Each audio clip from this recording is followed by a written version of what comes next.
আল্লাহ ইমানদারদেরকে ডাক দিয়ে বললেন, ও ইমানদারেরা, লা তুকাদ্দিমু, তোমরা অগ্রসর হইও না। বাধা দিল। কি দিল ভাইজান? কি দিছে?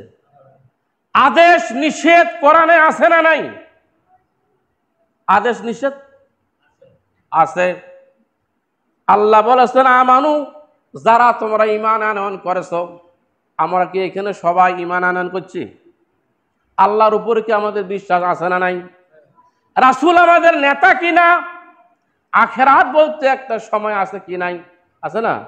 জান্নাত জাহান্নাম এগুলোকে আমরা বিশ্বাস করি কিনা? করি তো ভাই, করি তো। এইবার বলতেছে, যারা তোমরা বিশ্বাস করো, তোমাদের বিশ্বাসের এইবার পরীক্ষা হবে। কি হবে? তোমাদের বিশ্বাসের এইবার পরীক্ষা হবে।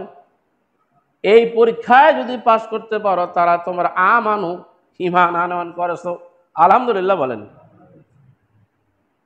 1 বছর পর পর পরীক্ষা হয় কি হয় না? ক্লাস 2 থেকে 3-তে উঠতে 1 বছর টাইম লাগে না? 3 থেকে 4 উঠতে 1 বছর।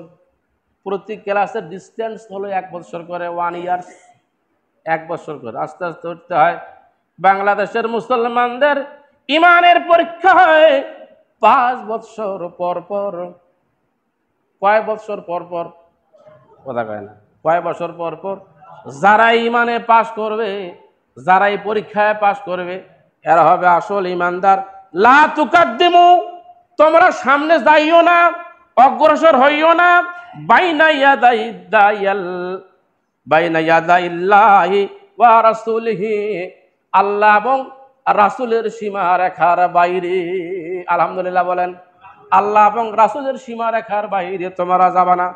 এখন আল্লাহ এবং রাসূলের সীমা রেখা কি?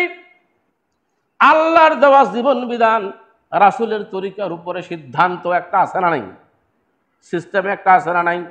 এইটার বাহিরে যারা যাবে, সীমা যারা লঙ্ঘনকারী হবে, এরা ইমানদার নয়। আর যারা সীমার ভিতরে থাকবে, এরা হলো ইমানদার। আলহামদুলিল্লাহ বলেন। আরেকবার আয়াতটা বলে, ওয়ালা তুকাদ্দিমু বাইনা ইয়াদাইল্লাহি ওয়া রাসূলিহি, আল্লাহ আল্লাহর রাসূলের সীমা রেখার বাইরে তোমরা যাইও না, অগ্রণী হইও না, আগাম হাঁটিও না। আলহামদুলিল্লাহ বলেন।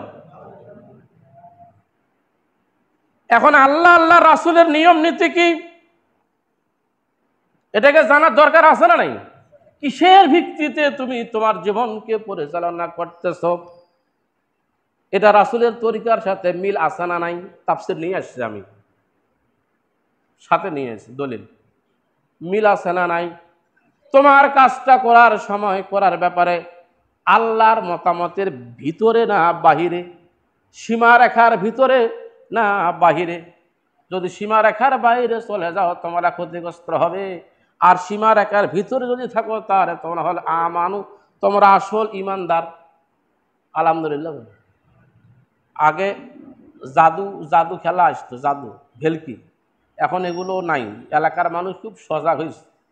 ওই জাদু খেলা দেখাবে, তারপরে আপনার বানর খেলা, সাপ খেলা আছে না একদম, হ্যাঁ, তাই সাপ খেলা খেলাইতে দিয়া হুজুর আইসেন, বহুদিন পরে আইসেন, ভিতরে আইসেন।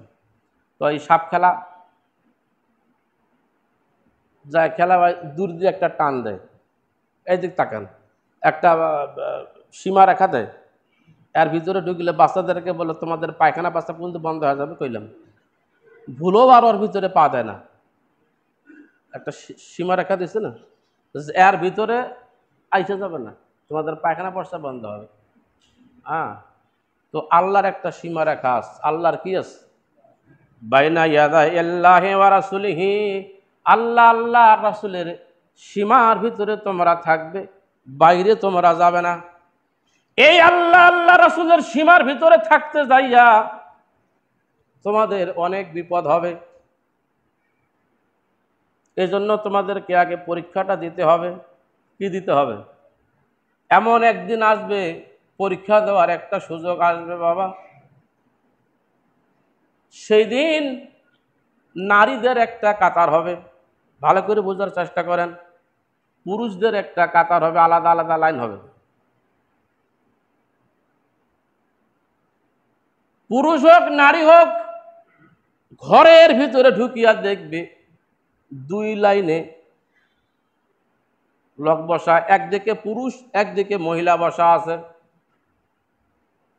যখন আপনি সেইখানে যাবেন পরীক্ষা দিবার, বলবে যে আপনার নাম কি, আপনি নাম বলবেন, পিতার নাম বলবেন, বলার পরে আপনাকে খুঁজিয়া বাইর করে দিয়ে আপনার ছবির সঙ্গে ছবি মিল করবে, করবে কি না?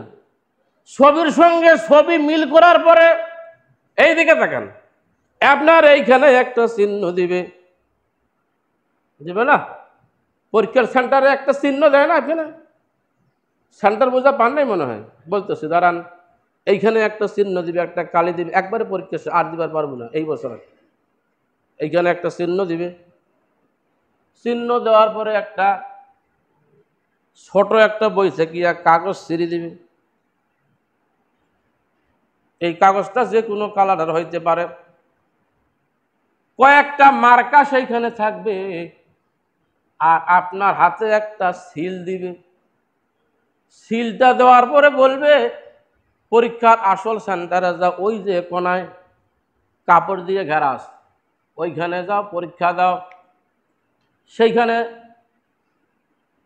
আব্বা আম্মা থাকবে, কথা বলেন, নেতা থাকবে, থাকবে বুঝাবার নেই, মন্ত্রী থাকবে না, আমার পরিষদের চৌকিদার থাকবে, গ্রাম পুলিশ থাকবে, কেউ থাকবে না বাবা, থাকবে শুধু একমাত্র আল্লাহ। সুবহানাল্লাহ বলেন।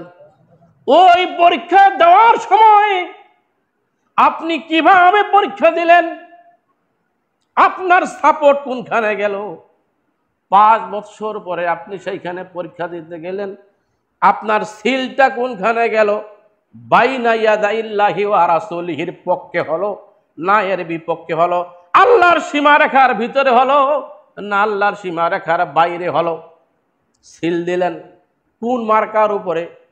এই যে পরীক্ষা আপনার পাস ফেলের জায়গা, জোরে কোন ঠিক নেবে ঠিক? যদি আপনি আল্লাহর সীমারেখার ভিতরে যদি আপনার সিলটা পড়ে, তাহলে আপনি হলেন মুমিন। আপনাকে ডাক দেওয়াটা আল্লাহর যুক্তিকতা আছে, ঠিক কি না? আর যদি আপনি সীমারেখার বাইরে যান, জীবনে যত কিছু আপনি করেন না কেন, সিজদা দিতে দিতে মসজিদের টাইলস যদি ভাঙ্গিও যায়, প্রতি বছরে বছর হজ করিবার যায়, যদি আপনার হজের